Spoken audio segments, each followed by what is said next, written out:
Rebirth again episode 66। Rehan का गुस्सा शांत हो चुका था। उसने आस्था को अपने आप से बिल्कुल भी दूर नहीं करा। वो आस्था को बहुत प्यार करना चाहता था, लेकिन वो जानता था आस्था अभी सब बातों के लिए कंफर्टेबल नहीं होगी। इसीलिए वो बस आस्था से बोल पड़ा। मैंने एक बात सोची है वाइफी। हम लोग वरुण के घर जाकर नहीं रहेंगे। मेरा यहाँ पर अपना एक अलग फ्लैट भी है। तो मैंने सोचा है हम अपनी शादीशुदा जिंदगी की शुरुआत उसी फ्लैट से करेंगे। आस्था कुछ बोलती उससे पहले ही रेहान बोल पड़ा। बेफिक्र रहिए, उस फ्लैट के बारे में किसी को भी नहीं पता है, सिर्फ वरुण के अलावा, क्योंकि एक वरुण ही ऐसा इंसान है जिसके ऊपर मैं बहुत ज्यादा भरोसा करता हूँ। वरुण मेरे लिए दोस्त ही नहीं, मेरा भाई, मेरा सब कुछ है। और मैं उसके ऊपर आंख बंद करके भी भरोसा कर सकता हूँ। आप जानती हैं, आपके पास आने के लिए भी मुझे वरुण ने ही समझाया और मुझे बोला कि मैं आपको गलत समझ रहा हूँ। ये बोलकर रेहान ने आस्था को अपने और वरुण के बीच में हुई सारी कन्वर्सेशन बता दी थी, जिसे सुनने के बाद आस्था हंस पड़ी और बोली, अगर आपको वरुण भाई नहीं समझाते तो आप मेरे पास नहीं आते ना सर। क्या आपको अपने प्यार पर इतना भी भरोसा नहीं हुआ? आप हमें इतना नहीं समझ पाए हैं। रेहान से दोबारा से आस्था को बोलने का मौका नहीं दिया था। उसने उसके बोलने से पहले ही उसके होठों को अपनी होठों में कैप्चर कर लिया था। वो उसको एक बार दोबारा से किस करने लगा था। आस्था भी रेहान का साथ देने लगी थी। वहीं अयांश को बाहर खड़े हुए यही टेंशन हो रही थी कि पता नहीं उन दोनों के बीच में कोई लड़ाई नहीं हो रही हो ना। वो अंदर जाना चाहता था, लेकिन राज ने उसे अंदर जाने के लिए रोक दिया था, क्योंकि रेहान अंदर जाने से पहले राज को स्ट्रिक्टली मना करके आया था। जब तक वह अंदर है तब तक कोई भी अंदर नहीं आएगा। राज ये भी जानता था अभी उन दोनों के नए नए शादी हुई है, तो न्यू मैरिड कपल को थोड़ा सा अकेले वक्त देना चाहिए। इसीलिए वो अयान से बोल पड़ा, आयु सर, आप बेफिक्र रहिए। जितना मैं रेहान सर को जानता हूँ वो आस्था भाभी को बिल्कुल भी तंग नहीं करेंगे। अब आप आराम से बैठ जाइए। अगर सर को पता चला आप बार बार अंदर आने की कोशिश कर रहे हैं तो अपना सारा गुस्सा मुझी पर उतारेंगे। लेकिन अयांश राज की बात को जैसे मानना ही नहीं चाहता था। वो कुछ देर तक तो शांत बैठा रहा। उसके बाद वो एक बार दोबारा उठा और अंदर जाने की कोशिश करने लगा। वो अंदर जाता इससे पहले ही रेहान बाहर आ गया था और आते ही राज से बस इतना ही पूछा, उसने अस्पताल की सारी फॉर्मेलिटी पूरी कर दी या नहीं करी। राज रेहान की बात सुनकर दोबारा बोल पड़ा, बॉस, आपके आने से पहले ही मैंने हॉस्पिटल की सारी फॉर्मेलिटी पूरी कर दी थी। हम मैडम को ले जा सकते हैं। रेहान ने राज की बात सुनने के बाद अब बस यही कहा था कि वो अयांश को वापस मल्होत्रा मेंशन छोड़ दे। वो आस्था को लेकर जा रहा है और वो आस्था का ध्यान रख लेगा। रेहान की बात सुनकर अयांश चौंक गया था और बोला, क्यों आप भाभी को लेकर मल्होत्रा मेंशन नहीं चल रहे हैं क्या ब्रो? वहां पर हमने सारी तैयारी कर रखी है, जैसा कि आपने सोचा था। रेहान अयांश की बात सुनकर बोल पड़ा, नहीं, अभी तेरी भाभी माँ मल्होत्रा मेंशन नहीं आ रही है आयु। वो कुछ दिनों के बाद मल्होत्रा मेंशन आएंगी। फिलहाल मैं उसको लेकर जा रहा हूँ। उसके बारे में सिर्फ वरुण जानता है। मैं कहाँ पर हूँ मैं किसी को भी उस जगह के बारे में नहीं बता सकता हूँ। तो बस मेरा एक काम कर आयु, तू मोम का, अपना और पूर्विका का ध्यान रखना, क्योंकि मिस्टर कभी मल्होत्रा कब क्या कर दे ये कोई भी नहीं जानता है। आयास रेहान की बात सुनकर उदास हो गया था, क्योंकि वो सच में आस्था के मल्होत्रा मेंशन आने से बहुत ज्यादा खुश था। लेकिन अब जब रेहान ने बोल दिया था कि आस्था अभी मल्होत्रा मेंशन नहीं आ रही है, तो वो उदास होकर राज से बोल पड़ा, राज भाई, आप मुझे मल्होत्रा मेंशन छोड़ दीजिए। वहां मॉम इंतजार कर रही होंगी। ये बोलकर आयास उदास होकर बाहर जाने लगा। तभी रेहान ने उसे आवाज दी और उसको अपने गले से लगाते हुए बोला, आयु, तू उदास मत हो। आई प्रॉमिस मैं तेरी भाभी माँ को जल्दी मल्होत्रा मेंशन में लेकर आऊंगा, वो भी सबके सामने। अभी तू उसकी जगह भी आकर सोच, तेरी भाभी माँ का भी एक्चुअली मन नहीं है मल्होत्रा मेंशन जाने का। अगर उसकी जगह मैं भी होता तो शायद मैं भी ऐसा ही डिसीजन लेता, क्योंकि अभी तक हम लोगों ने अपनी शादी के बारे में किसी को नहीं बताया है। तो वो ऐसे कैसे मल्होत्रा मेंशन में आकर रहेंगी? और अगर मॉम को इस बारे में पता चल गया या मिस्टर मल्होत्रा को इस बारे में पता चल गया तो जानता है ना क्या हो सकता है। तो क्या तू चाहता है तेरी भाभी के ऊपर किसी भी तरह की कोई भी प्रॉब्लम आए, या कोई उनको गलत बोले, या उनके ऊपर किसी भी तरह की उंगली उठाए? अयास रेहान की बात सुनकर बोल पड़ा था, ब्रो, मैं इस बात से उदास नहीं हूँ कि भाभी मल्होत्रा मेरे साथ नहीं आ रही है।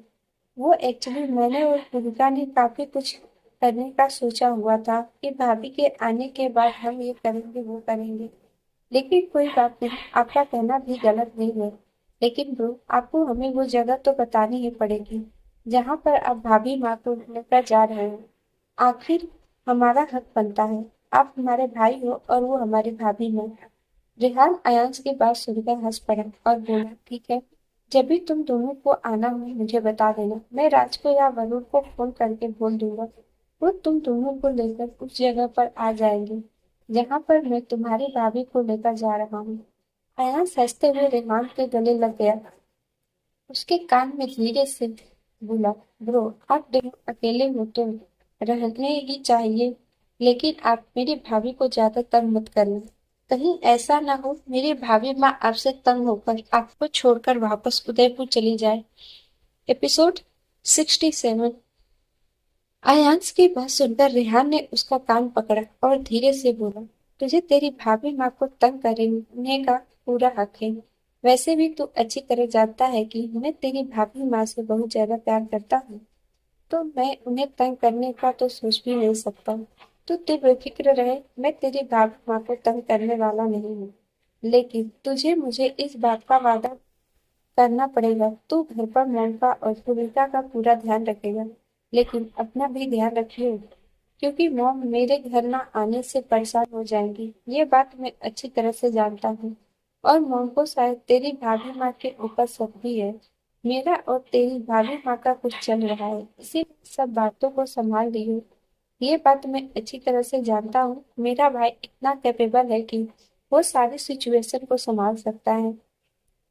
एक बात और आयु, मिस्टर मल्होत्रा के ऊपर कड़ी नजर बनाकर रखना, क्योंकि वो कब क्या खेल खेल दे ये कोई भी नहीं जानता है। अयांश रेहान की बात सुनकर बोल पड़ा, ब्रो, मैं आपकी सारी बातों का ध्यान रखूंगा और मैं पूर्विका और मैम का भी ध्यान रखूंगा, लेकिन आप भी अपना और भाभी माँ का ध्यान रखिएगा। ब्रो, आप क्या बीच मल्होत्रा मेंशन बिल्कुल भी नहीं आएंगे?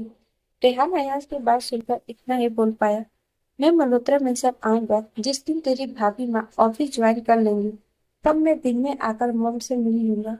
लेकिन फिलहाल मुझे भी लगता है कि मेरा इस वक्त मल्होत्रा मेंशन से दूर रहना ही ज्यादा अच्छा है, क्योंकि मिस्टर कबीर मल्होत्रा की नजर हर पर मेरे ऊपर है। अगर मैं मल्होत्रा मेंशन जाकर रहूंगा तो मिस्टर कबीर मल्होत्रा दोबारा से चालू हो जाएंगे कि मैं किसी भी तरह से अन्ना कपूर से शादी करूं। तो अच्छी तरह से जानता है एक शादीशुदा इंसान दोबारा से शादी नहीं कर सकता है। वैसे भी मैंने अपनी जिंदगी में सिर्फ एक ही इंसान से प्यार किया है और वो तेरी भाभी माँ है। इस जन्म में मैं उन्हें धोखा देने की सोच भी नहीं सकता, और अगर ऐसा कभी हुआ तो शायद वो मेरी जिंदगी का आखिरी दिन होगा, क्योंकि तेरी भाभी माँ जब से मेरी जिंदगी में आई है मेरी दुनिया बिल्कुल बदल सी गई है। कहाँ वो रूखा सूखा रहने वाला इंसान, कहाँ एक हंसते खेलने वाले इंसान में बदल गया। ये सब और सब तेरी भाभी माँ की मेरी जिंदगी में आने के कारण हुआ है। तो इस जन्म तो क्या मैं अगले 7 जन्म तक उनका ही बन के रहना चाहता हूँ। मैं जानता हूँ तुम लोगों को मेरी बात शायद बहुत नाटक वाली लग रही होगी, क्योंकि रेहान मल्होत्रा ने आज तक कभी भी ऐसी बात किसी से नहीं कही है। लेकिन मैंने जो भी बोला वो सब सच है, और मैं सच में अपनी बीवी से बहुत ज्यादा प्यार करता हूँ। अयास भी इस वक्त बदले हुए रेहान को देख काफी खुश हो रहा था, लेकिन उसके मन में एक बात थी जो वो अपने ब्रो से बोलना चाहता था। इसीलिए वो अपने आप को चुप ना रखे आखिरकार रेहान से बोल ही पड़ा, ब्रो, आपको नहीं लगता कि आप भाभी माँ के साथ ना इंसाफी कर रहे हो? आपने उनसे शादी तो करी, लेकिन अभी कोई भी नहीं जानता है कि वो आपकी वाइफ है, सिर्फ हम कुछ लोगों के अलावा। क्या आपको नहीं लगता भाभी माँ को वो सारे हक मिलने चाहिए जो एक मल्होत्रा खानदान की बहू को मिलनी चाहिए, जो हमारी माँ को बिल्कुल भी मिले हुए? क्या आपको नहीं लगता कि मेरी भाभी माँ को भी ये सब हक मिलना चाहिए? रेहान जानता था कि अयाज बिल्कुल ठीक कह रहा है, लेकिन अभी इस वक्त को चाहकर भी किसी को नहीं बता सकता था आस्था के बारे में, क्योंकि इस वक्त सबकी जिंदगी खतरे में थी। मिस्टर कबीर मल्होत्रा कब क्या खेल खेल जाए ये कोई नहीं जानता था, लेकिन रेहान ने भी सोच रखा था कि वो बहुत जल्द अपनी वाइफ को उसके सारे हक देगा।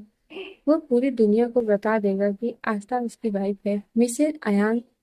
आस्था रेहान मल्होत्रा और वो अपनी वाइफ से बहुत ज्यादा प्यार करता है।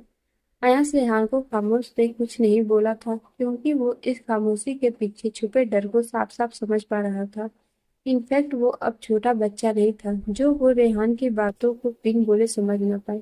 उसने कुछ दिन पहले जो कबीर मल्होत्रा की बातें सुनी थी, उसी के बाद उसे समझ में आ गया था कि वो जो भी सोच रहा है वो ऐसा बिल्कुल भी नहीं है जैसा वो आज तक देख रहा था। मिस्टर कबीर मल्होत्रा अंदर ही अंदर कोई चाल खेल रहे हैं जिससे पूरा मल्होत्रा खानदान बर्बाद हो जाए। इसीलिए अब अयांश ने कुछ भी नहीं बोला था। वो रेहान का हाथ थाम के बस इतना बोला था, ब्रो, मैं उस दिन का इंतजार करूंगा जिस दिन मेरी भाभी माँ को उनके सारे हक मिलेंगे। मैं आपको सच बताऊं तो उस दिन मुझसे ज्यादा खुश इस दुनिया में कोई भी नहीं होगा। फिलहाल मैं राज भाई के साथ जा रहा हूँ। आप मेरी भाभी माँ का ध्यान रखना और हम बहुत जल्द आप लोगों से मिलने आएंगे। और आप बेफिक्र रहिए, मैं मॉम का पूरा ध्यान रखूंगा और मैं पूरी कोशिश करूंगा कि mister Kabir Malhotra, I mean पापा, मॉम को किसी भी तरह का हार्म ना कर पाए। अयांश की बात सुन रेहान के होठों पर स्माइल आ गई थी। उसने अयांश के हल्के से बाल बिगाड़े और उसको राज के साथ जाने का इशारा कर दिया। अयाज जाते जाते एक बार दोबारा से रेहान के गले लगा और उसको एक बार दोबारा से अपनी भाभी माँ का ध्यान रखने को बोला और सीटी बजाता हुआ वहां से चला गया। अयाज के जाने के बाद रेहान एक बार डॉक्टर के पास गया और उससे सारी बातें पता करी कि क्या अब उसकी वाइफ बिल्कुल ठीक है, क्या वो अब उसके साथ ऑफिस ज्वाइन कर सकती है और क्या वो एक शादीशुदा लाइफ स्टार्ट कर सकते हैं, या उसमें किसी भी तरह की कोई प्रॉब्लम हो। इसके साथ साथ रेहान ने डॉक्टर से इस बात को भी सीक्रेट रखना को कहा था कि आस्था के बारे में किसी को भी पता ना चले कि वो उसकी वाइफ है। जब सही वक्त आएगा तो सबको सब पता चल जाएगा। एपिसोड 68। डॉक्टर रेहान को काफी सालों से जानते थे, इसीलिए वो रेहान की बातों को सुन हंसते हुए बोल पड़े थे, मिस्टर मल्होत्रा, अगर आप मुझसे नहीं बोलते तो भी मैं इस बात को किसी को नहीं बताता, क्योंकि हमारे हॉस्पिटल का रूल है किसी भी मरीज के बारे में किसी अनजान को नहीं बताना। आप मरीज के बारे में तभी बता सकते हैं जब तक कि वो उसका कोई रिश्तेदार ना हो। आप बेफिक्र रहें, हम मिसेज मल्होत्रा के बारे में किसी को कुछ नहीं बताएंगे। बाकी आपकी सारी बातों का आंसर यही है, मिस्टर मल्होत्रा के हाथों पर अभी आपको जोर नहीं देना है, क्योंकि उनके हाथों पर जो गोली लगी है वो ऊपरी तौर से तो ठीक हो चुकी है, लेकिन अभी उनका वो हाथ कमजोर है, जो अगर हम उस हाथ पर जोर देंगे तो उन्हें प्रॉब्लम हो सकती है। बाकी वो आपके साथ ऑफिस ज्वाइन कर सकती है, बस थोड़ा सा ध्यान रखना पड़ेगा आपको, और आप शादीशुदा लाइफ की शुरुआत कर सकते हैं अगर आप दोनों तैयार हैं तो। रेहाउस डॉक्टर की बात का मतलब समझ गया था। उसने बस डॉक्टर को थैंक्स बोला और आस्था के रूम में आ गया था, जहां पर आस्था चिराग जी से बात कर रही थी। चिराग जी उसके लिए बहुत ज्यादा परेशान हो रहे थे, क्योंकि आजकल आस्था उन्हें फोन नहीं कर रही थी, जिसके कारण वो उदास हो रहे थे। वो अपने लाडो के बिना नहीं रह सकते थे। अपने पापा को उदास देख आस्था बोल पड़ी, पापा सॉरी, हम थोड़ा सा बिजी हो गए थे, इसलिए हम आपको फोन नहीं कर पाए, लेकिन आप बेफिक्र रहे, हम बिल्कुल ठीक है और बहुत जल्द आपसे उदयपुर आकर मिलेंगे, नहीं तो हम आपको मुंबई बुला लेंगे। आप अपना आपकी उपासना जी का और हमारे आयु का ध्यान रखिएगा, और हाँ, हमें ज्यादा मिस मत कीजिएगा, क्योंकि हम जानते हैं आप जब जब हमें मिस करते हैं आप खाना नहीं खाते हैं। चिराग जी और आस्था की बात सुनकर रेहान के होठों पर स्माइल आ गई थी। उसको अचानक ही कबीर जी की याद आ गई थी। कभी उसका रिश्ता भी अपने पापा के साथ इतना ही ज्यादा स्वीट था। कबीर जी को याद करके एक बार दोबारा से राज की रेहान के आंखों में नमी आ गई थी, लेकिन आस्था के देखने से पहले उसने अपनी आंखों में आए आंसुओं को पोंछ लिया। वो खुद आस्था के पास जाकर बैठ गया और उसके हाथ को अपने हाथों में थामकर उसके चेहरे को प्यार से देखने लगा। आस्था बिन बोले ही शायद रेहान के आंखों में आई हुई नमी को देख चुकी थी। वो जानती थी कि उसका प्यारा सब पति इस वक्त क्या सोच रहा है। वो ये भी जानती थी कि इस वक्त रेहान को उसकी बहुत ज्यादा जरूरत है। इसीलिए वो चिराग जी से बोल पड़ी, पापा हम आपको थोड़ी देर में फोन करते हैं, अब हमें जाना होगा। आप बस अपना मम्मा का और आयु का ध्यान रखिएगा, हम जल्दी आपको दोबारा फोन करेंगे।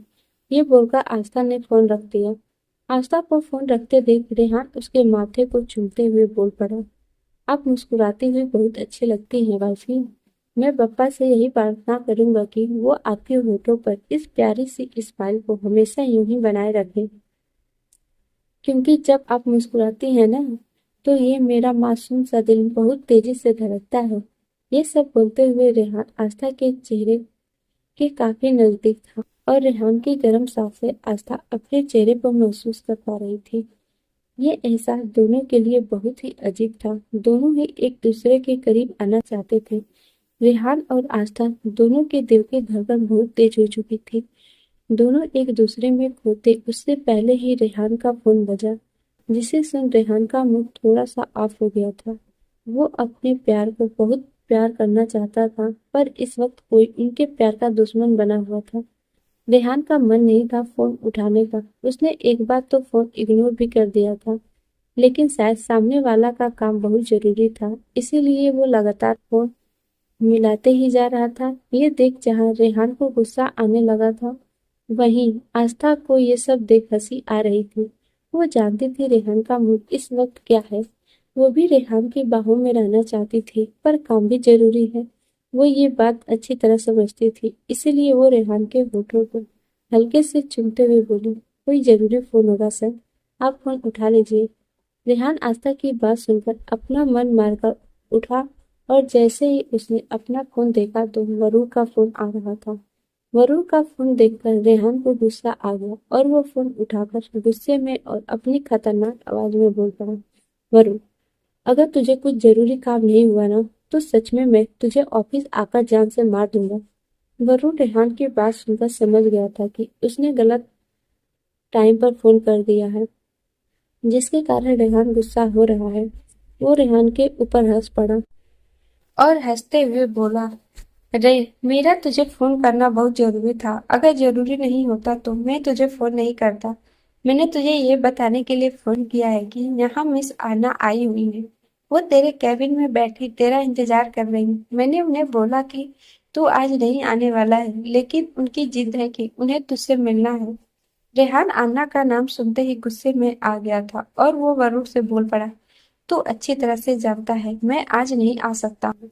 अभी तेरी भाभी को लेकर मुझे अपने फ्लैट पर भी जाना है, तो उस अन्ना को बोल दे मैं आज किसी काम से बाहर गया हूँ। जब मैं आऊंगा तब उससे बात करूंगा। और तुझे मैंने एक काम बोला था उस फ्लैट को सजाने का, तूने उस फ्लैट को सजा दिया क्या? क्योंकि आज से वो फ्लैट तेरी भाभी का है और मैं चाहता हूँ उसके वहां पहुंचने से पहले उसकी जरूरत की सारी सामान वहां पहुंच जाए। एपिसोड 69। वरुण रेहान की बात का कुछ आंसर देता इससे पहले ही आना ने वरुण से उसका फोन छीन लिया था और बोल पड़ी, रेहान मैं डार्लिंग तुम कहाँ हो?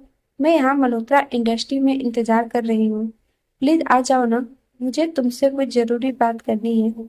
रेहान अन्ना की आवाज सुनकर गुस्से में बोल पड़ा था, मिस कपूर आपकी हिम्मत कैसे हुई वरुण से फोन छीनने की? आप इसका अंजाम शायद जानती नहीं है और आप शायद अपनी उस दिन की बेइज्जती भूल गई हैं, जो आप मुंह उठाकर यहाँ वापस आ गई हैं। आप यहाँ से चली जाइए, मैं अभी मुंबई में नहीं हूँ। किसी काम से कहीं बाहर आया हूँ। मैं जब मुंबई आऊंगा तब मैं आकर आपसे मिलूंगा। और प्लीज तब तक आप मुझे फोन मत कीजिएगा, ना ही मेरा दिमाग खाइएगा। और फोन वरुण को दे दीजिए।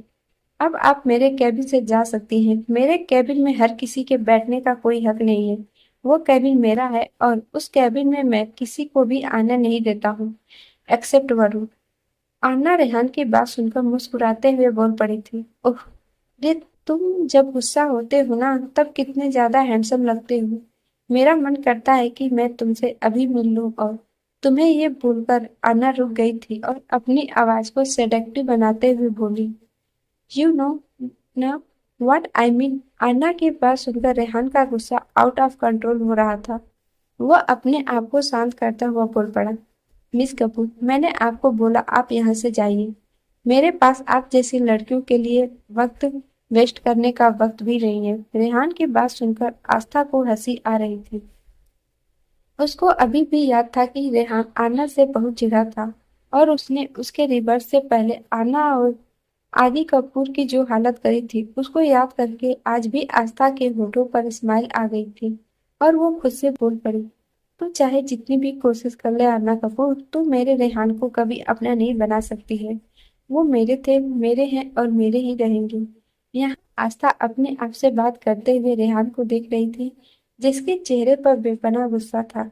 अभी आस्था अपनी सोच में बैठी थी, तभी उसे रेहान के गुस्से से भरी आवाज आई, मिस आर्ना, आपको मैंने प्यार से अभी आपको एक बात बोली, लेकिन लगता है आपको मेरी बात समझ में नहीं आई। मैंने आपसे कहा मैं अभी यहाँ पर नहीं हूँ। मैं जब वापस आऊंगा मैं आकर आपसे मिल लूंगा। तब तक के लिए आप मेरी कंपनी से चली जाइए। अन्ना रेहान की बात सुनकर हंसते हुए बोल पड़े, अरे मिस्टर मल्होत्रा, आप ये कैसी बातें कर रहे हैं। मैं आपकी होने वाली वाइफ हूँ। आपको मुझसे हक से बोलना चाहिए, इतने गुस्से के साथ तो बोलना नहीं चाहिए। वेल, मैं अभी तो जा रही हूँ, लेकिन इस उम्मीद के साथ कि आप जल्दी आकर मुझसे मिलेंगे। यह बोलकर अन्ना ने एक बार वरुण की तरफ देखा और वहां से बाहर चली गई। लेकिन उसने जाते जाते रेहान के केबिन की एक बहुत ही खूबसूरत चीज तोड़ दी थी। ये खूबसूरत सा फ्लावर वास था जो कबीर जी उसके लिए लेकर आए थे जब वो पहली बार अब्रॉड गए थे। ऑफिस के काम से रेहान ने जैसे ही कुछ टूटने की आवाज सुनी थी उसको बहुत गुस्सा आ गया और उसने गुस्से से ही वरुण से पूछा, ये किस चीज के टूटने की आवाज आई थी वरुण। वरुण ने जैसे ही उस वास को टूटते हुए देखा वो घबरा गया और उसके मुंह से कुछ भी नहीं निकला। लेकिन रेहान मानो वहीं बैठे हुए सब समझ गया था। वो गुस्से में बोल पड़ा, वरुण, क्या उसने पापा के दिए वास को तोड़ा है। वरुण रेहान की बात सुनकर चुप रहा, क्योंकि वो जानता था अगर रेहान को सच पता चल गया तो वो अन्ना को अभी के अभी जान से मार डालेगा। क्योंकि सब ऑफिस में जानते थे रेहान उस वास से कितना ज्यादा प्यार करता है। वो उसके लिए सबसे ज्यादा कीमती है। 3 साल होने को आ गए थे लेकिन रेहान ने उस वास को एज इज एज रखा हुआ था जैसा उसको कबीर जी ने दिया था। वरुण को कुछ ना बोलते देख रेहान थोड़ा जोर से बोला, मैंने तुझसे कुछ पूछा है वरुण, तुझे मुझे बता क्या उसने पापा का दिया वास तोड़ा है। वरुण रेहान की बात से उदास हो गया और गुस्सा दोनों महसूस कर पा रहा था, लेकिन अब चाहकर भी कुछ नहीं हो सकता था। वो वास टूट चुका था। वो रेहान की बात का कुछ जवाब देता तभी अचानक सिमरन वहां आ गई और आते ही वरुण से बोल पड़ी, सर मीटिंग का वक्त हो गया है और आप मीटिंग में जाना जरूरी है। जिसे सुन वरुण ने चैन की सांस ली और रेहान से बोल पड़ा, रे, मैं तुझे आकर फोन करता हूँ, तब तक आराम से बात करते हैं। तो भाभी को लेकर अपने फ्लैट जा, हम लोग शाम को वहीं पर मिलते हैं, फिर हम आना के बारे में पूरी बात करेंगे। ये बोलकर वरुण ने जल्दी से फोन काटा और एक लंबी सांस ली। वरुण की ऐसी हालत देख सिमरन को हंसी आ रही थी, लेकिन उसने अपनी हंसी को रोककर वरुण से पूछा, ये क्या हुआ है, वो इस तरह से रिएक्ट क्यों कर रहा है। वरुण सिमरन की बात सुनने के बाद उस वास की तरफ इशारा करते हुए बोला, ये जो वास है ना, ये रेहान के लिए बहुत जरूरी था, क्योंकि ये वास रेहान को अंकल ने दिया था आज से 3 साल पहले। तुम ये कह सकती हो कि ये वास रे के लिए बहुत ज्यादा कीमती था। सारी दौलत एक तरफ और ये वास एक तरफ है। इस वास का मुकाबला दुनिया की दौलत भी नहीं कर सकती है। सिमरन उस वास को टूटे देख वरुण से बोल पड़ी, लेकिन इसे तोड़ा किसने। जिसने भी इसे तोड़ा है, आपने उसको पनिशमेंट नहीं दी। आपने सोचा है जब जीजू को इस बारे में पता चलेगा तो उनको कितना ज्यादा बुरा लगेगा। मुझे तो लगता है आपके जीजू को इस बारे में बता देना चाहिए वरुण जी।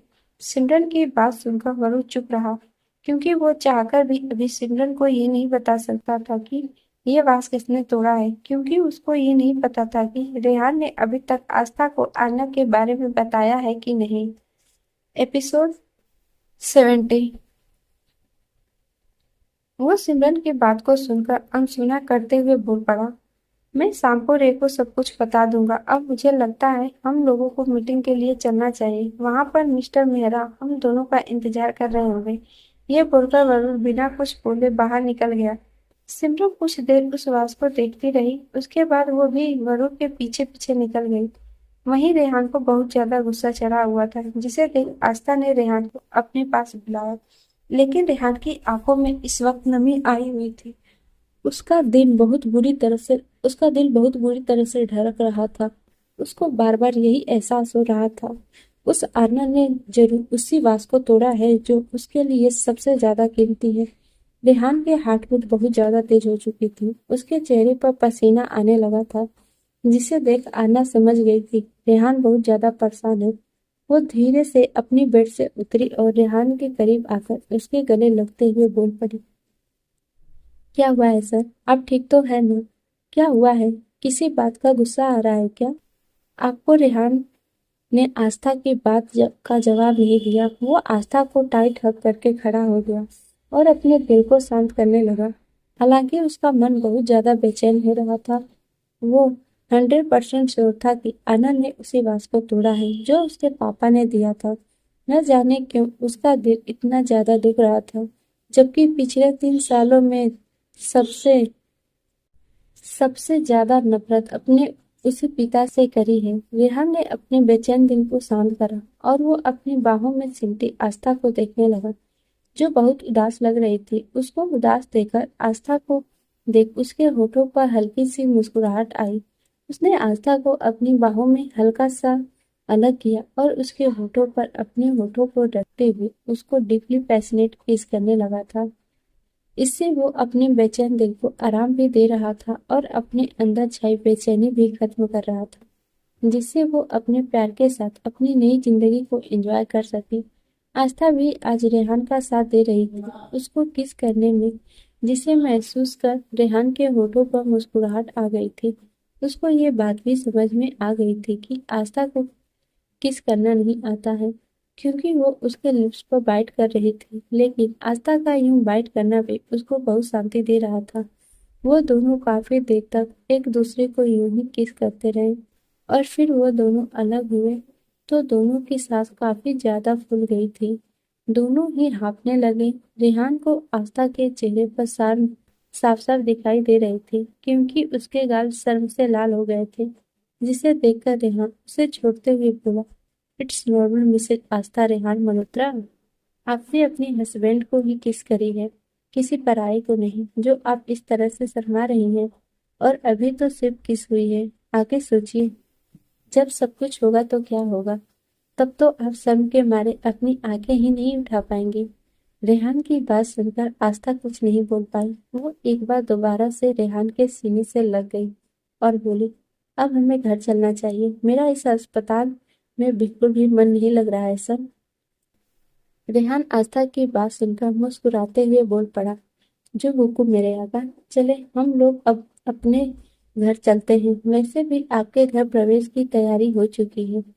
अब बस जाकर उस घर में आपको प्रवेश करना है। वो हमारा सपनों का घर है, जहाँ हम अपनी नई दुनिया बसाएंगे। फिलहाल तो हम दोनों ही एक दूसरे का परिवार है। आगे चलकर हमारा परिवार, पूरा परिवार हमारे साथ शामिल हो जाएगा। इस बात का मुझे पूरा भरोसा है। तो चले मिसेज मल्होत्रा हमारे अपने घर। ये बोलकर रेहान ने अपना हाथ आस्था की आंखों के सामने कर दिया। आस्था ने भी रेहान के हाथों पर अपना हाथ रख दिया। उसे आंखों से इशारा किया कि वो अब चले यहाँ से, क्योंकि आस्था को अब बिल्कुल भी यहाँ पर अच्छा नहीं लग रहा था। उसको अजीब सी बेचैनी हो रही थी और वो बेचैनी यहाँ से जाने के बाद भी खत्म हो सकती थी। रेहान ने आस्था के वार्ड से बाहर निकलने से पहले ही अपने चेहरे पर और आस्था के चेहरे पर मास्क लगा दिया था, जिसे देख पहले तो आस्था चौंक गई, लेकिन फिर वो समझ गई ऐसा उसके पति ने सेफ्टी पर्पस से किया है, इसीलिए उसने कुछ नहीं कहा। वार्ड से बाहर निकलते साथ ही वहां पर 10 बॉडीगार्ड खड़े हुए थे। रेहान ने उन्हें इशारा किया और वो दोनों उन बॉडीगार्ड के बीचों बीच चलने लगे। रेहान ने आस्था का हाथ थाम रखा था, जिससे वो उसके बॉडीगार्ड से डरे नहीं, क्योंकि रेहान बात अच्छी तरह से जानता था।